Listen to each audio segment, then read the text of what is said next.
As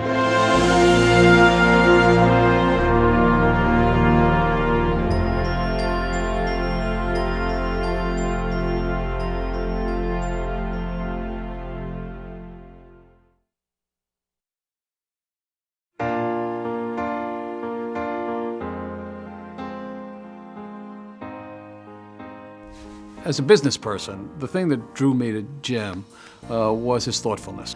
Today, it's about the media, it's about the soundbite, it's about things. Jim was much more thoughtful than that.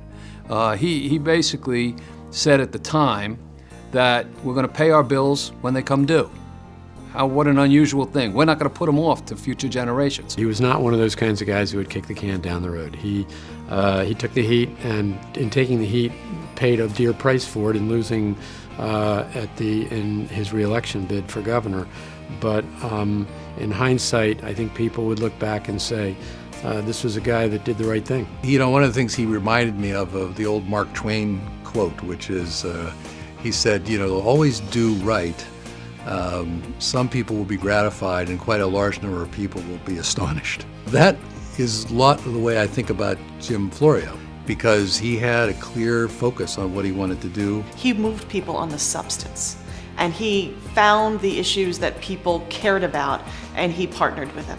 He was a public policy guy. You know, he was a policy person, and whether it was transportation or whether it was the environment, whatever it happened to be, he was pretty driven to get these things done. I can remember medical waste coming up on the beaches in New Jersey.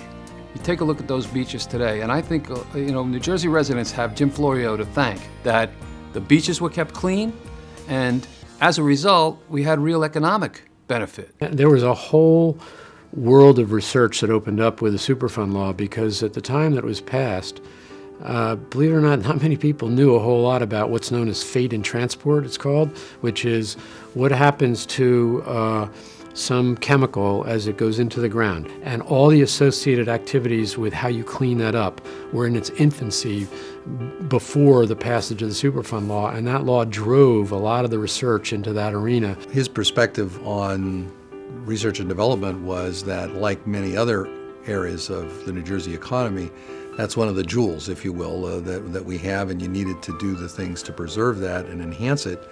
And that meant for him addressing the fundamentals. What can a state do? Jim always recognized that, you know, that people's jobs were important, and that the businesses that were operating in New Jersey needed an ear in the State House. It was never enough.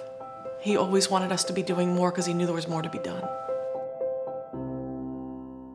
Well, Governor Florio, I want to congratulate you on receiving this additional award to add to the many accolades that you received during your career. It's been a terrific pleasure and honor to work with you and know you over the last 25 years, and I wish you and Lucinda all the best as you continue to contribute to our state and to our country.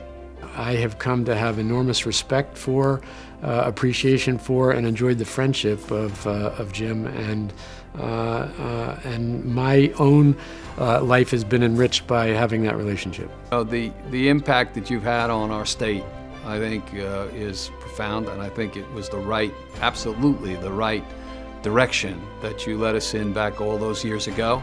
As a businessman who has since operated in New Jersey, I would just say thank you. Governor, you know that I learned from you the importance of loyalty, of never forgetting where you came from and making sure you always say thank you. So publicly, I want to commend you for winning this award. Of course, it's no surprise to any of us who have worked for you. We know how hard and how dedicated your passion is for the citizens of New Jersey and of the country, quite frankly. And I thank you again for all of the opportunities you gave a kid like me. Thanks, Jim.